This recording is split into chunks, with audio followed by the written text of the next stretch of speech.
I'm very glad at the conclusion that you reached the question, does Orwell matter? Yes. Otherwise, the last 2 days might have been obviously no. Orwell does matter. The idea of a secular state obviously is something which is perhaps appropriate at the moment. Perhaps England will become a state and we'll be on the lookout for a new secular state. If the UK breaks up this year with the independence of Scotland, England, you mentioned England, in Orwell's Englishness, perhaps we'll choose him as a new national state. Anyway, we have plenty of time for questions for our 2 last speakers. Yes? Okay. I have, it's a kind of a 3-part question for Philippe. To begin with, is the process of commemorating Orwell part of a wider process of commemoration in Britain since the 1980s? Yeah, I didn't raise the issue, but it's very much related to what historians, some historians call the cult of the centenary, which just not just affects society today, but this is a process which has a long history. It started off in the late 19th century. So, but what you see is this in the type of centenaries I mentioned, some kind of proliferation of commemorative initiatives. But what is striking, that's the reason why I quoted the Stella, Betjeman, Fleming type of centenaries. There are many more today. But what is interesting about Orwell is how, I think this was by far the most prominent, the one that had most coverage, that translated into a multiplicity of festivities. But it's true that there is a bits like what happens in the late 19th century and early 10th, a cut of the centenary in British society today. Interesting. Part 2 and 3. In terms of popular memory of George Orwell, is it? You alluded to 1984 and the importance of 1984. Is it just? My kind of point would be, it seems to be just, when we talk about the Orwellian, it refers to CCTV. Yeah, exactly. It's one of the raccourcis, which I didn't mention it, but it's in terms of this selective process. I think that there is some belief that 1984 boils down to the surveillance. So I think it's one of the elements about the collective memory of Orwell, which there are many items of evidence. There is a lot of evidence that shows that this is the reading of Orwell today. Someone mentions the graffiti.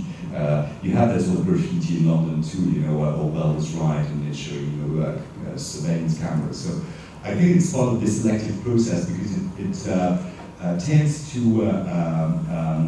limit the importance in the book of what pertains to language.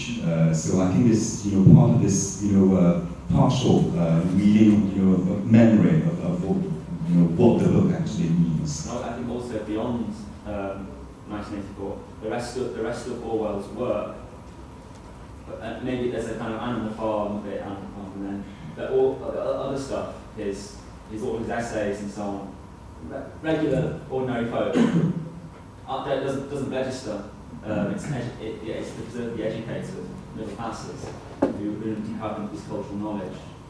So in terms of at least in terms of access to the essays, with the recent publications of what he wrote in Tribune, in the Observer, so there has been publication, plus complete works. But it's true that this might not register, as much as the really obvious, works and we'll find in 1984. Although politics in the English language, it's true that, for example, politics in the English language was very widely read in British universities in the 60s and 70s, but I'm not aware of, attention to this particular part of his work today. Composition, talking about composition classes, it's a North American thing. But finally, very last thing, the importance of implicit references to the Orwellian in British culture. Are you familiar with, might be familiar with the television show Room 101? Yeah, there is, it's become the byword, the Orwellian is one, actually. I mean, the use of Orwellian in a very indiscriminate way. Room 101, yes, that's sort of lexiconized, type of utterances that you read everywhere.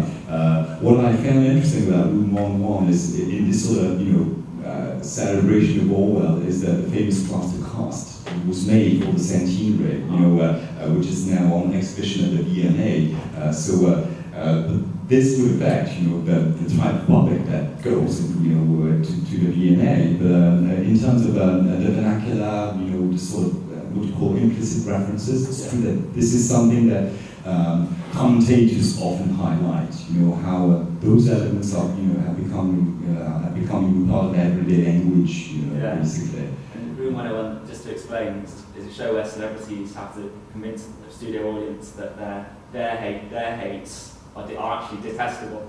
And in the end, if they convince the audience, then those things get to the little machine and they go into Room 101.